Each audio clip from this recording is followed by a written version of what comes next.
नमस्कार। Herpes zoster skin का एक इम्पॉर्टेंट वायरस का इन्फेक्शन है। काफ़ी लोगों को होता है, काफ़ी कॉमन है। कई पेशेंट्स, खासकर उम्र-दराज़ पेशेंट जिनकी इम्यूनिटी वैसे भी थोड़ी कॉम्प्रोमाइज़ होती है, वो इस इन्फेक्शन को लेके आते हैं। सीवियर उनको पेन होता है, बहुत ज़्यादा दर्द होता है, अल्सर्स या ब्लिस्टर्स हो जाते हैं शरीर में, जिसमें उनको कई बार इरिटेशन भी बहुत होता है, खुजली भी बहुत होती है, परेशानी भी बहुत होती है। आज बेसिकली डिस्कस करेंगे कि ये होता क्या है, किसको होता है और क्या कर सकते हैं इसमें मैनेजमेंट करने के हिसाब से। एक बेसिक ओवरव्यू करेंगे हर्पीस ज़ोस्टर इन्फेक्शन पर। टॉपिक पर जाने से पहले जो लोग हमारे चैनल पर नए हैं उन्हें रिक्वेस्ट करूंगा कि चैनल को सब्सक्राइब करें, वीडियोस को लाइक और शेयर करें। हर्पीस ज़ोस्टर वायरस यानी कि वैरिसेला ज़ोस्टर वायरस की वजह से होता है। इसको शिंगेल्स भी बोलते हैं। ज़्यादातर बचपन में जैसा चिकन पॉक्स वायरस होता है, ये उसी ग्रुप का वायरस है। ये वायरस जो है शरीर के नर्व्स को डैमेज करता है, नर्व के सेल्स में रहता है और नर्व सेल्स जहाँ पे डिस्ट्रीब्यूट होते हैं, नर्व मतलब बेसिकली जो ब्रेन से कंट्रोल करने वाले जो तंत्रियाँ हैं, जो ब्रेन से पूरे शरीर को कंट्रोल करने के लिए जाती है, उनमें ये रहता है और उन्हीं को डैमेज करता है। ज़्यादातर इसका कारण वायरस का इन्फेक्शन है, जो कि उम्र-दराज पेशेंट में देखने को मिलता है। किसी की बॉडी की इम्यूनिटी अगर कम हो उसमें देखने को मिल सकता है, चाहे किसी भी बीमारी की वजह से या इन्फेक्शन की वजह से, हार्ट फेलियर की वजह से इम्यूनिटी कॉम्प्रोमाइज़ हो तो देखने को मिलता है। बहुत ज़्यादा फिजिकल या इमोशनल प्रोलॉन्ग स्ट्रेस अगर किसी की बॉडी में है तो हो सकता है। फिजिकल स्ट्रेस से एक्सरसाइज से मतलब नहीं है, पर अगर बहुत ज़्यादा कोई अलग कस्टम काम कर रहा है या बहुत ज़्यादा स्ट्रेस है, साइकोलॉजिकल स्ट्रेस है, तो वैसे लोग को हो सकता है। कुछ बीमारियां जैसे कि ऑटो इम्यून डिसऑर्डर्स या जो इम्यूनिटी को अफेक्ट करती है, खासकर डायबिटीज़ वगैरह के पेशेंट में देखने को ज़्यादा मिलता है, क्योंकि इसमें इम्यूनिटी कॉम्प्रोमाइज़ हो जाती है, इम्यूनिटी कम हो जाती है, तो वैसे लोग को इन्फेक्शन ज़्यादा देखने को मिलता है। सिम्टम्स में जहाँ पे ये ब्लिस्टर्स बन जाते हैं वहाँ पे सीवियर पेन होता है। कई बार वो पेन कई दिनों तक चलता है। इसको पोस्ट हर्पेटिक न्यूरल्जिया बोलते हैं। यानी हर्पीस वायरस का इन्फेक्शन ठीक हो जाने के बाद भी वो एरिया में नर्व फाइबर्स डैमेज हो जाते हैं, जिसकी वजह से कई दिनों तक, हफ्तों तक पेशेंट को पेन होता रहता है। कई बार बहुत सीवियर पेन होता है, मैनेज करना भी मुश्किल होता है। इसके अलावा खुजली होती है, वहाँ पे नर्व फाइबर्स जो इचिंग को एक्टिवेट करते हैं वो भी एक्टिवेट हो जाते हैं, जिसकी वजह से खुजली होती है। इचिंग को कम करने के लिए क्या चीज़ें कर सकते हैं, ऑलरेडी प्लूराइटिस के टॉपिक पर हमने डिस्कस किया है, आप चाहे तो उसे देख सकते हैं। सर दर्द हो सकता है व्यक्ति को, बुखार आ सकता है, ठंड लग सकती है, चिल्स हो सकता है, कमजोरी या सुस्ती हो सकती है। ये इन्फेक्शन के कॉमन सिम्टम है। सबसे इंपॉर्टेंट तो देखिए वहाँ पर ब्लिस्टर बन जाएंगे, जो कि देखने में गंदे भी दिखते हैं। अपने आप ये कुछ दिन में चले जाते हैं। ज़्यादातर इसको ठीक होने में 15-20 दिन या 1 महीना जैसा लगता है, उसके बाद ये अपने आप चले जाते हैं। थोड़ा बहुत दाग रह जाता है, लेकिन ज़्यादातर में वो दाग भी चला जाता है। ज़्यादातर मेन इसमें पेन या दर्द का जो एहसास है, खुजली का जो एहसास है, वो सबसे इंपॉर्टेंट सिम्टम लोगों को होता है। इसके कॉम्प्लिकेशंस क्या हैं? पोस्ट हर्पेटिक न्यूरल्जिया का हमने डिस्कस किया कि उससे उस टाइम तो पेन होगा, लेकिन कई हफ्तों महीने तक भी नर्व डैमेज हो जाने की वजह से लंबे समय तक आपको पेन होता रहेगा।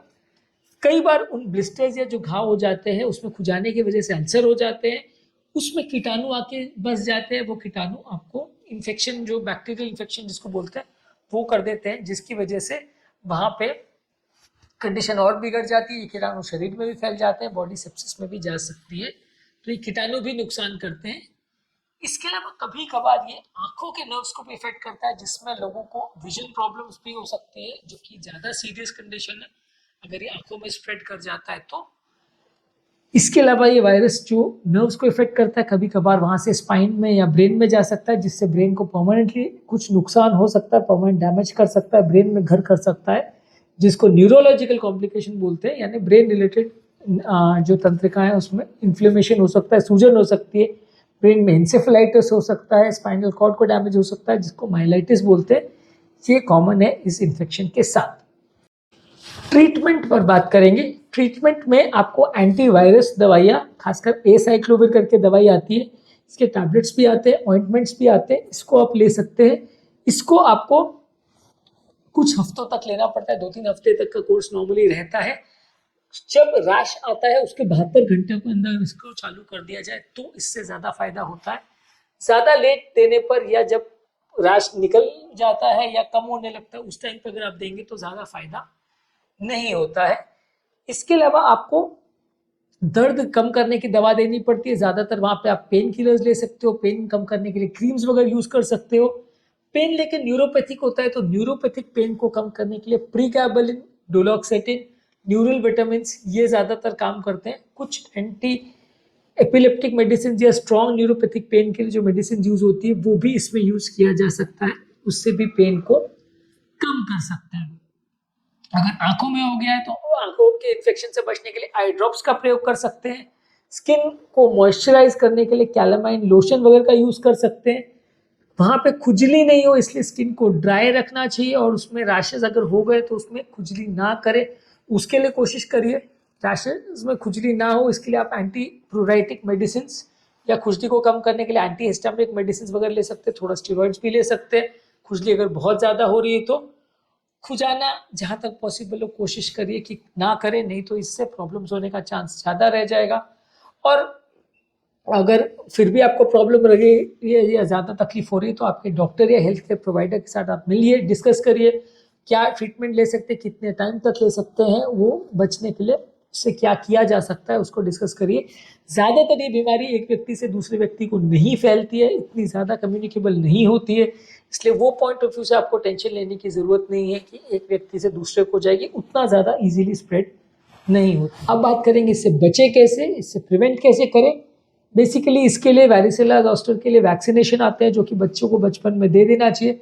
अडल्ट के भी वैक्सीन आते हैं, आप इसको यूज़ कर सकते हैं। बच्चों को सबको बचपन में अगर ये लग जाए तो बाद में इस तरह का इन्फेक्शन होने का चांस कम रहता है। नहीं हुआ है तो अडल्ट में वैक्सीनेशन कर सकते हैं, तो इससे थोड़ा पेन वगैरह का चांस या प्रॉब्लम्स होने का चांस कम हो जाएगा। इम्यूनिटी को अच्छी रखिए, इम्यून सिस्टम कॉम्प्रोमाइज होने से इन्फेक्शन होने का चांस बढ़ जाता है। अगर आपकी इम्यूनिटी अच्छी है तो इन्फेक्शन का चांस कम रहेगा। हेल्दी रहिए, ताज़ा फल सब्जी वगैरह ज़्यादा लीजिए, इम्यून बूस्टिंग चीज़ें ज़्यादा लीजिए। मेंटल स्ट्रेस कम रखिए, जितना मेंटल स्ट्रेस ज़्यादा होगा, इमोशनल स्ट्रेस ज़्यादा होगा, उतना इस तरह के प्रॉब्लम्स होने का चांस ज़्यादा होगा। जहाँ तक पॉसिबल है मेंटल स्ट्रेस कम रखिए।